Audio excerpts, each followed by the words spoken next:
Welcome back everybody. This is a follow-on video to the last video that you've probably seen where we talked about decorators and what they should be charging in 2026 or how they should be charging in 2026.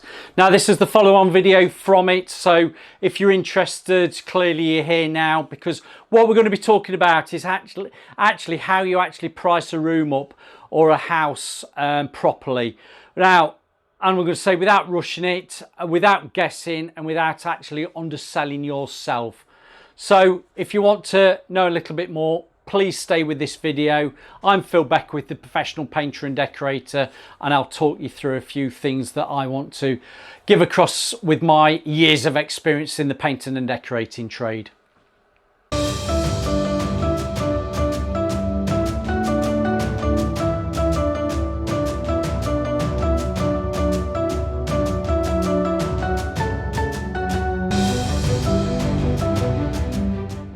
Right, so here we are. So I'm trying to make it really simple to people that are probably new to the trade. They might have just come out of college, they might have just recently gone self-employed, or they just want a little bit of an insight, a bit of reassurance on what I'd be doing, or actually what I can actually put across and tell you on how you need to be pricing rooms up, or actually a house. Now, if it is a house, I'm going to say to you straight away, don't let pricing a job daunt you, because pricing shouldn't scare you.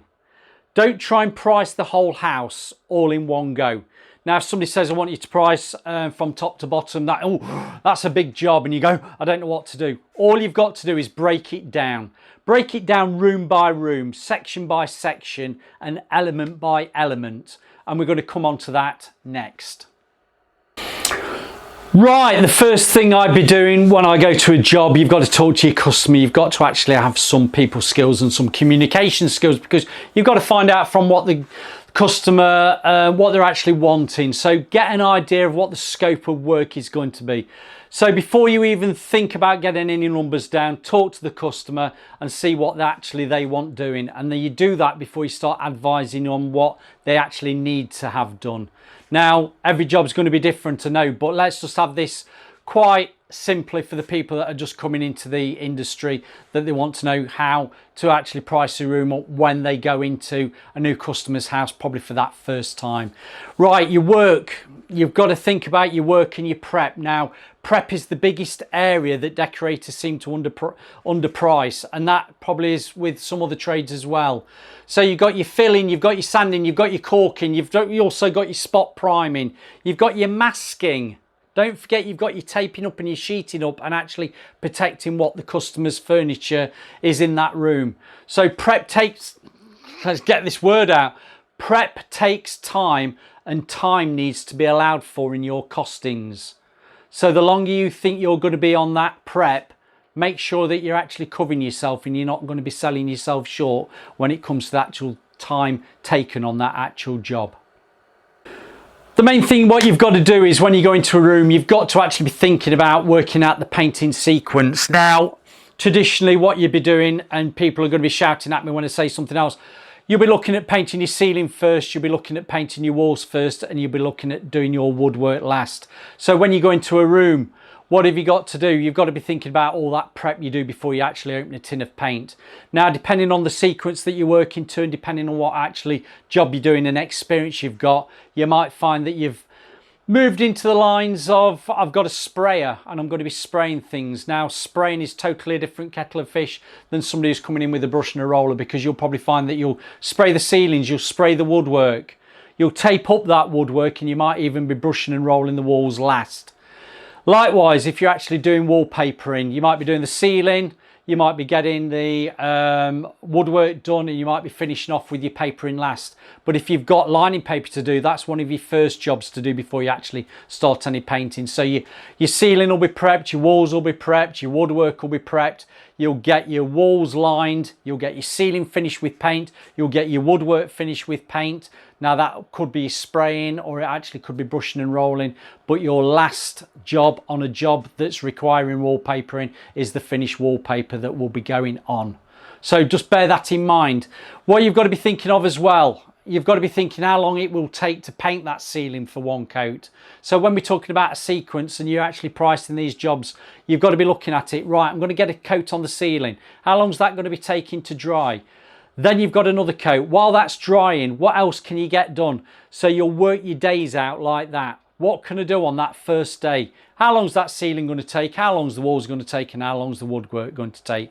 Experience will get you a long way with this. But if you're new to it, there will be a little bit of trial and error. I don't want to say the word guessing, but until you know what speed you can work at, till you know how long it takes you to do something, you will be on a very steep learning curve. So really it is a bit of work out what you'll get done in a day. So as we've just been saying, you've got to be honest with yourself. You've got your day one, which will probably be more likely, and I'm talking about a standard room, nothing massive. Don't get carried away. We're talking about Buckingham Palace rooms where there'll be a lot of everything that needs doing. I'm thinking about the ordinary person's house that is a semi-detached 3-bedroom, that the room size is very manageable. You can work this out quite simply. You'll probably get your prep done in a day, depending on what needs to be done. You'll probably get your ceilings painted. That could only be day one. But then your next day, it might be your walls and your woodwork that you'll get on with. And then it also comes to day 3, which might be your finishing touches. So that might be a 3-day job. It might be a 4-day job. So just weigh up what needs to be done on that room. If you've got stripping, if wallpaper stripping is involved, don't sell yourself short on that. I know a lot of people will be saying, oh, I charge by the day on that because I don't know what I'm coming up against. Again, experience, I will say you take the rough with the smooth on this. Normally, a room stripped out, you could get it done in a day. I'm on about stripping a room out in a day, not stripping it and preparing it. Allow yourself a day for stripping a room out, just in case. You might find you've got it stripped by dinner time. That's on the winning side for you. That means you can actually scrape those walls down and get them ready for preparing and filling up so it's dry for the next day. So that could be day one for you. But you've got to be thinking about this. You've got to think of your prep. You've got to think of your ceilings. You've got to think of your walls, your woodwork, and what you're actually needing to finish off. Don't sell yourself short either on miscalculating how long it takes to actually sheet up a room and actually stripping a room out when you've actually done at the end of the project. Because I'll tell you now, taking up sheets, taking up tape, taking up flooring does take longer than you think it will do. So allow for that. Allow for that in your pricing. But what I will say to you is, and it's quite important, if you think you're rushing a job just to make it come in cheaper to win the work, you're going to be underestimating it, because you might think that 3 or 4 day job you'll do in 2 to 3 days. You're going to put yourself under pressure. So what I'm going to say to you is, if you think you're selling yourself short on the amount of time that you're going to be taking on it, you might just need to add another day or 2, depending on what's involved in that room. Let's just touch on that wallpapering side of things. If you have got wallpapering to do, sometimes and quite often, I often find this, I don't actually see the wallpaper until it arrives, which is more than likely in between or nearer the end of the job when I'm coming actually to do that wallpapering. So if you know you've got wallpapering to do on a job, look at that room. Think to yourself, what's the worst case scenario that this wallpaper could be? So just allow yourself enough time. Some people will say, do you know what, I can bang 8 rolls on in a day. I'm going to say happy Mondays. It's not going to be happy Mondays. You will be rushing that. I know full well you'll be rushing that. Now, depending on the quality of the paper, if it's a cheap and cheerful, it might also just be a blown vinyl, a finished blown vinyl that you say, I can get it on in a day. But when you've got some more expensive wallpapers that take a little bit more time actually thinking about the positioning of the paper, the pattern alignment and things like that. If you think you'd be a day normally, allow an extra half a day or even 2 days to be on the safe side. Now, the customer's not going to know whether you've allowed 1 or 2 days because it's an all-inclusive price. But you've got to make sure that you're going to be covering yourself just in case. Now, the person who's on the winning side, if you've said, I'll just charge you by the day for your wallpapering, that's on the side of the customer. You want to be making a little bit more money out of wallpapering. So if you are a painter and decorator that's not branched into the wallpapering side of things because you find it very daunting, I'm going to say start learning wallpapering. Learn from the master paper hangers. Go on the courses that are teaching the basics for painting and decorating and wallpapering, because do you know what? Wallpapering to me is very lucrative. Right, let's just probably move on to another section that people probably get a little bit worried about, and I'm going to say you don't need to worry about it. We're still going to be talking about that Mrs. Smith's 3-bedroom semi that's got a standard size lounge, probably like yours and like mine. You're going to say, Phil, what about paint? I don't know how much paint to be allowing for. Again, you're doing a price, you're giving a whole completed price that includes your labour and your materials. Now let's be honest about things. In this normal size room that you see times many, that ceiling isn't going to be taking any more than 5 litres of paint to stroke 10 litres at the maximum. Depending on what's involved, there might be some deeper covings that takes a little bit more paint than normal, and you might have a bit of a texture if there's a blown vinyl on it that will also take a little bit more paint than normal. But the reality is, now this paint's out there, there's really good paints that a 10 litre tub of a white ceiling paint is only going to be 40 quid. That's at a retail price. You'll probably be getting a discount on that. So if you look at that ceiling and think, do you know what, that's only going to be 5 litres of paint, you can probably halve that 40 quid to 20 quid and say it's only going to take 20 quid's worth of paint. The customer's not going to know that, but you've allowed that in your price for 5 litres of paint.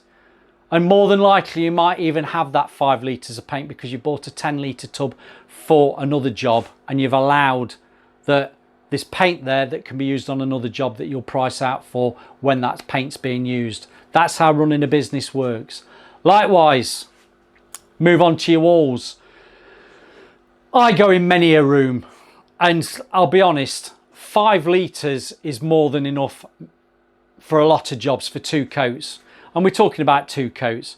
So if you go into a room that's got a little bit more complex nooks and crannies, and you look at that room and think, do you know what, there's a little bit more height to the walls than normal, it's a little bit wider than normal, your safest bet is probably look at 7.5 litres of paint. Now, depending on the job you're on, you will get a feel for that customer on the standard of paint that they're requiring. They might be a customer that says, do you know what, I want Farrow and Ball. If they want Farrow and Ball, let them have Farrow and Ball. Make them aware that Farrow and Ball comes at a little bit higher cost. Whether you agree with using Farrow and Ball or not, you might say, oh, I want to get it made up in a cheaper paint. But this is quite often, there's times we've got customers that said, I want to use me to be using Farrow and Ball or Little Green, or they specify the paint brand that they want. I've got no problem with that. All I will be doing is charging accordingly. Now, you can get some discounts on Farrow and Ball if you look in the right places, so you can actually make a little bit of money on your materials by charging the retail price but trying to get it even cheaper. And this is where we come when we're actually talking about materials and actually earning a little bit of money out of it. You can sell those materials in your all-inclusive price worked out at being a retail price, but when it actually comes to you purchasing that, you will find that you'll probably get a discount rate with your supplier at a trade rate. The more paint you buy, the cheaper it will be, and you will be making a little bit of money out of that paint that you will be supplying to the customer. So bear that in mind. So the next bit of the room is more than likely the woodwork. Now, let's just face it, there's a lot of ordinary houses that have just got a skirting board as big as that. Nothing like that, only like that. If the skirting board, you go into a room and it's going to be double the size of what you've seen before in that normal size room, it's quite clear you just allow twice as much paint. But in general, a standard size room, you're not looking at more than a couple of litres of paint when it comes to just doing a couple of doors, a bit of skirting and a bit of door frame. So just be mindful how many coats of paint you're going to be putting on. If you're needing an extra third coat because you're doing the 3-coat system, which is a lot of water-based paint systems are, that's a primer stroke grip coat, and then you're putting 2 coats over the top. So if that's the case, it might not be 2 litres, you might want 2.5. Allow for that. Now, a lot of paint manufacturers work in 2.5 litre tins, particularly with water-based, and a good quality 2.5 litre tin of paint, I would be looking at easily 60 to 70 pounds. Sounds a lot, but it's all allocated to the job. Once you've got all your materials down, and once you've got your actual worked out your hours that you're probably going to be on that job, and you've looked at your days, how many days you're going to be on it, and you put in all that prices together, you'll see clearly that your labour rate far outweighs the material costs. So when people say about material costs and some paints being more expensive than another, if you are looking at only 5 litres of paint for the walls, and one paint brand might be £100 for a tin, but another paint brand might be 80, do you know what? If it's a case that you want that little bit better paint at £100, there's only £20 in it. Is that a deal breaker? It's not going to be a deal breaker on that complete package price that you're going to be presenting to that customer. So just bear that in mind. Your materials will be a small percentage on that ordinary sized Mrs. Smith's lounge in that 3-bedroomed house that you're working in. If you are working in Chatsworth House, I think you've moved up another element of what your level of painting will be, and you'll be starting to understand the bigger projects that you're actually getting your teeth into. So just to clarify, because people do skip through these videos and miss some things that I've probably mentioned that they should really be listening to. Just to clarify, when it comes to actually getting that complete price together, you've got to be thinking about your prep time, you've got to be thinking about your painting time, you've got to be thinking about those drying times, you've got to be thinking about if you've got time to do the wallpapering, you've got to allow enough time for that wallpaper. You've got your paint costs, you've got your sundry costs, and then you've got that labour is all going to go together, which is including your overhead costs. That will give you that complete price for that customer.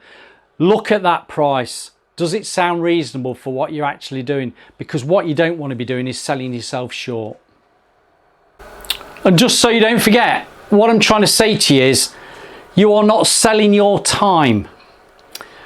When you look at that price, you're not looking at that price, you're looking at what that price is giving that customer for the end result.